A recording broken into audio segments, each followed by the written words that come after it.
నమస్తే అందరికి, నేను మీ లేడీ టీవీ అఖిల్. మనతో పాటు మహేష్ అన్న, ఏబీవీపీ జాయింట్ సెక్రటరీ, ఒకసారి మనతో మాట్లాడతాడు. నమస్తే, నా పేరు అక్యార్ మహేష్, స్టేట్ జాయింట్ సెక్రటరీ.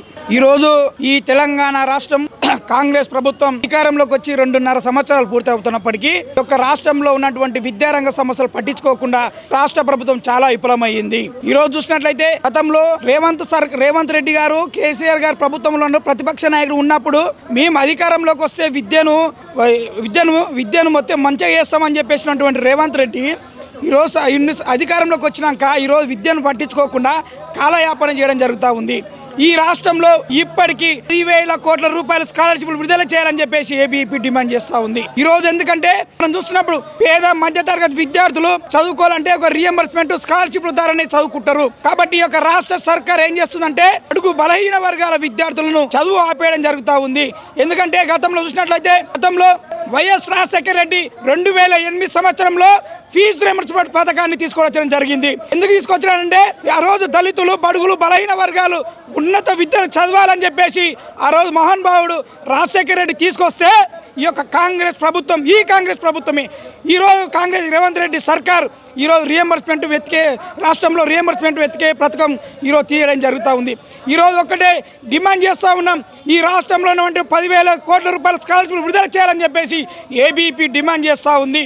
లేని పక్షంలో నీ యొక్క ఇల్లునైనా సరే, నీ యొక్క సెక్రటరీ సరే ముట్టడిచ్చే సరే ఈ యొక్క విద్యార్థుల సమస్యల పక్షాన ఉండి ఏబీపీ నిరంతరం ఉద్యమం చేసే నీ యొక్క ప్రభుత్వాన్ని ఈరోజు గద్దె దింపుతామని చెప్పేసి ఏబీపీ హెచ్చరిస్తూ ఉంది. ఈరోజు రాష్ట్రంలో కాంగ్రెస్ సర్కారు అధికారంలోకి వస్తే కార్పొరేట్ వ్యవస్థను అంటే నారాయణ చైతన్య కార్పొరేట్ కళాశాలలు తరిమేస్తామన్నటువంటి రేవంత్ రెడ్డి ఈరోజు 2.5 సంవత్సరాలు అవుతుంది ఈ యొక్క కార్పొరేట్ కళాశాల తరిమేసినవు ఈ యొక్క రాష్ట్ర ముఖ్యమంత్రి సమాధానం చెప్పాలి. ఈరోజు 2.5 సంవత్సరాలు అవుతున్నప్పటికీ ఏ ఒక్క అధికారి ఏ ఒక్క కాలేజీని కావచ్చు, ఏ ఒక్క స్కూల్ను కావచ్చు సీజ్ చేసిన దాఖలాలు లేవు. ఈరోజు డ్రెస్సుల పేరు మీద, బుక్స్ల పేరు మీద, వేసుకున్న షూ పేరు మీద ఈరోజు వేలాది రూపాయలు పేరెంట్స్ ఈరోజు విద్యార్థుల తల్లిదండ్రులుగా వసూలు చేస్తుంటే ఈ యొక్క అధికారులు ఎందుకు మూసుకొని కూర్చుంటున్నారో ఈ యొక్క రాష్ట్ర ప్రభుత్వం, ఈ రాష్ట్ర అధికారులు సమాధానం చెప్పాలి. ఈరోజు రాష్ట్రంలో ఉన్నటువంటి ఈరోజు కార్పొరేట్ వ్యవస్థ కాలేజీలలో లక్షలాది రూపాయలు వసూలు చేస్తున్నప్పటికీ ఎక్కువ ఆత్మహత్యలు ఎందుకు జరుగుతున్నావో ఈ యొక్క రాష్ట్ర ప్రభుత్వం విచారణ జరపాలని చెప్పేసి ఏబీపీ డిమాండ్ చేస్తూ ఉంది. ఈరోజు రాష్ట్రం వస్తే ఉద్యోగాలు వస్తాయి, బడుగులు ఈరోజు నిరుద్యోగులు ఉద్యోగాలతో ఈరోజు ఉన్నత స్థాయికి వెళ్ళాలని చెప్పేసి కోరుకుంటుంటే ఈ యొక్క రాష్ట్ర సర్కార్ ఈ యొక్క తెలంగాణ రాష్ట్రం వచ్చి ఇప్పటికీ అవుతున్న ఏ ఒక్క నోటిఫికేషన్ విడుదల చేసిండో, ఏ ఒక్క నిరుద్యోగి జాబ్ ఎక్కిండో ఈ యొక్క రాష్ట్ర సర్కార్ సమాధానం చెప్పాలి. ఇప్పటికైనా సరే ఈ యొక్క రాష్ట్ర ప్రభుత్వం విద్యార్థుల సమస్యలు పట్టించుకొని, నిరుద్యోగుల సమస్యలు పట్టించుకొని ఏకంగా ఈ ప్రభుత్వం చర్య తీసుకోవాలని చెప్పేసి ఏబీపీ డిమాండ్ చేస్తూ ఉంది. లేని పక్షంలో నీ ఎమ్మెల్యేలు కావచ్చు, నీ మంత్రులు కావచ్చు ఈ యొక్క అధికారులను బయట తిరగబోమని హెచ్చరిస్తూ ఉంది. జాబ్ క్యాలెండర్ గురించి అన్నాడు కదా అన్న ఎలక్షన్ టైంలో, దాని గురించి మీ స్పందన? ఈరోజు జాబ్ క్యాలెండర్ పేరుతోటి ఈరోజు ఎప్పుడో గతంలో కేసీఆర్ గారు చేసినటువంటి ఏదైతే జాబ్ క్యాలెండర్ ఉందో, ఏదైతే నోటిఫికేషన్ ఉందో ఈయన వచ్చి సంతకాలు పెట్టి ఈరోజు పత్రాలు చేతిలో పెట్టడం జరిగింది. ఆ మాత్రమే నేను ఇచ్చినని చెప్పేసి అనుకుంటున్నారు కదా. ఈ యొక్క రాష్ట్రంలో ఈరోజు 4 మండలాలకు ఒక్కటే ఎంఈఓ ఉన్నాడు, 5 మండలాలకు ఒకటే ఎంఈఓ ఉన్నాడు, 2 జిల్లాలకు ఒకటే డిఐఓ ఉన్నాడు. ఈరోజు రాష్ట్రాల్లో ఎక్కడ అవుతున్నాయి ఈరోజు ఉద్యోగాలు ఈరోజు ఖాళీగా ఉన్నాయి కదా, ఎందుకు విడుదల చేయాలని చెప్పేసి ఈరోజు ఏబీపీ ఈరోజు డిమాండ్ చేస్తూ ఉంది. ఈరోజు కానిస్టేబుల్ లేక ఈరోజు రాష్ట్రంలో నా కొడుకు మంచి చదవాలని చెప్పేసి పొలాలు అమ్ముకొని బంగారం అమ్ముకొని తల్లిదండ్రులు దిల్సుఖ్ నగర్లో, అశోక్ నగర్లో, ఆర్టీసీ క్రాస్ రోడ్లో ప్రైవేట్ హాస్టల్లో వండుకుంటా ఈరోజు 24 గంటలు నాకు జాబ్ రావాలని చదువుకుంటూ ఉంటే ఈ యొక్క రాష్ట్ర ప్రభుత్వం జాబులు వేయకుండా, విద్యార్థులను నిరుద్యోగులు పట్టించుకోకుండా, ఈరోజు విద్యార్థులను ఏ ఒక్క చిన్న జాబులు ఇవ్వకుండా, ఈరోజు విద్యార్థులను సమస్యలు పట్టించుకోకుండా ఈరోజు కేసీఆర్ ప్రభుత్వం విఫలమైంది, ఈరోజు రేవంత్ రెడ్డి ప్రభుత్వం విఫలమైందని చెప్పేసి ఏబీపీ హెచ్చరిస్తూ ఉంది. తెలంగాణ రాష్ట్రంలో ప్రస్తుతం మీరు చూసుకున్నట్లయితే తెలంగాణ విద్యార్థులతోని తెలంగాణ రాష్ట్ర ప్రభుత్వం ఆడుకుంటా ఉంది. తెలంగాణ రాష్ట్రంలో దాదాపు 5 సంవత్సరాలుగా పెండింగ్లో ఉన్నటువంటి రియంబర్స్మెంట్ స్కాలర్షిప్లు విడుదల చేయకుండా విద్యార్థుల జీవితాలతో తెలంగాణ ప్రభుత్వం ఆడుకుంటా ఉంది. 2020 నుండి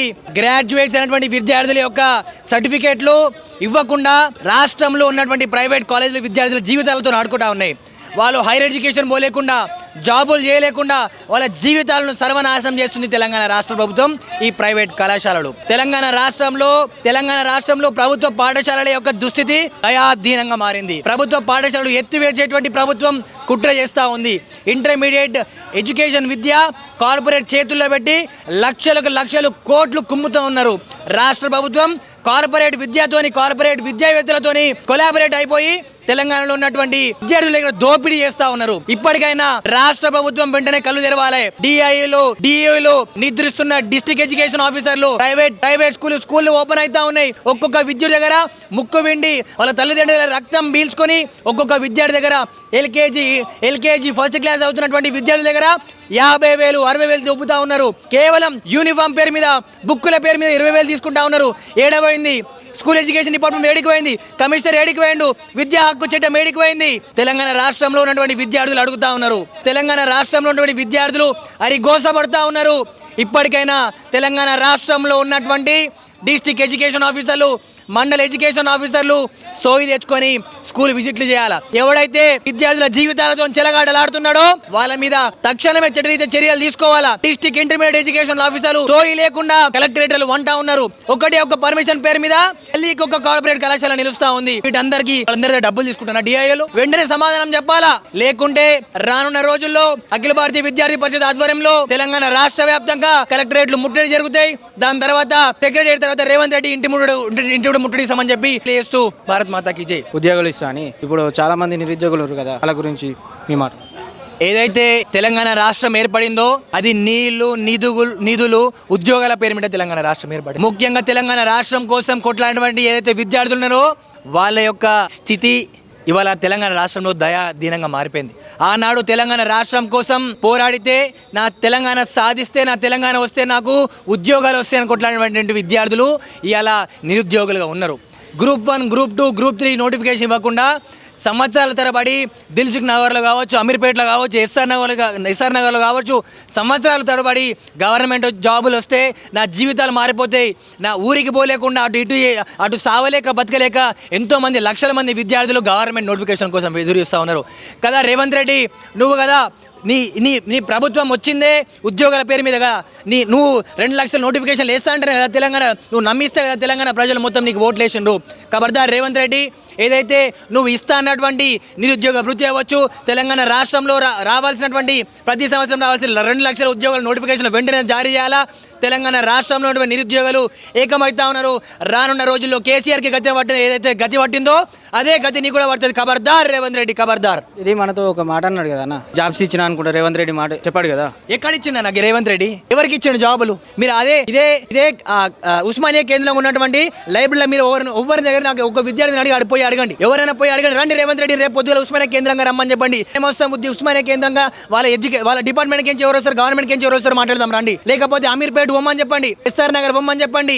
దిల్సుఖ్ నగర్లో పొద్దుగాల నుంచి రాత్రి వరకు వాళ్ళు ఎప్పుడు జాబ్ వస్తుంది, ఎప్పుడు నోటిఫికేషన్లు వస్తాయి, ఎప్పుడు జాబ్ కొట్టని సంవత్సరం తరబడి విద్యార్థులు ఎవరైతే వేచి చూస్తున్నారో, లైబ్రరీలో రూమ్లో చదువుకుంటూ కోచింగ్ సెంటర్లో సంవత్సరం తరబడి ఎదురు చూస్తున్నారో వాళ్ళని అడగమని చెప్పండి. రండి నాతో పాటు పోదాం. ఎవరు వస్తారు రమ్మని చెప్పండి, రేవంత్ రెడ్డి రమ్మని చెప్పండి. వాళ్ళ గవర్నమెంట్ నుంచి ఎవరు వస్తారు రమ్మని చెప్పండి. చలో పోదాం. మీరు దిల్సుఖ్ నగర్ పోదామా, ఉస్మానియా కేంద్రం పోదామా. తెలంగాణ రాష్ట్రంలో మీరు ఏడ నిలిచినా కూడా ఎవరైతే రేవంత్ రెడ్డి వస్తే చెప్పుతో కొట్టేటువంటి దుస్తులో ఇవాళ నిరుద్యోగులు ఉన్నారు. ఏడున్నది ఏడిచ్చిన నోటిఫికేషన్లు సంవత్సరాల తరబడి విద్యార్థులు ఉద్యోగం కోసం వేచి చూస్తున్నారు. వీళ్ళు నోటిఫికేషన్ కోసం వేచి చూస్తున్నారు. సిగ్గుమాలిన మాటలు మానుకొని ఇప్పటికైనా నోటిఫికేషన్ రిలీజ్ చేసి నిరుద్యోగుల్ని ఆదుకోవాలని చెప్పి, నిరుద్యోగ భృతి ఇచ్చి వాళ్ళని ఆదుకోవాలని చెప్పి ఏబీవీపీ డిమాండ్ చేస్తా ఉంది.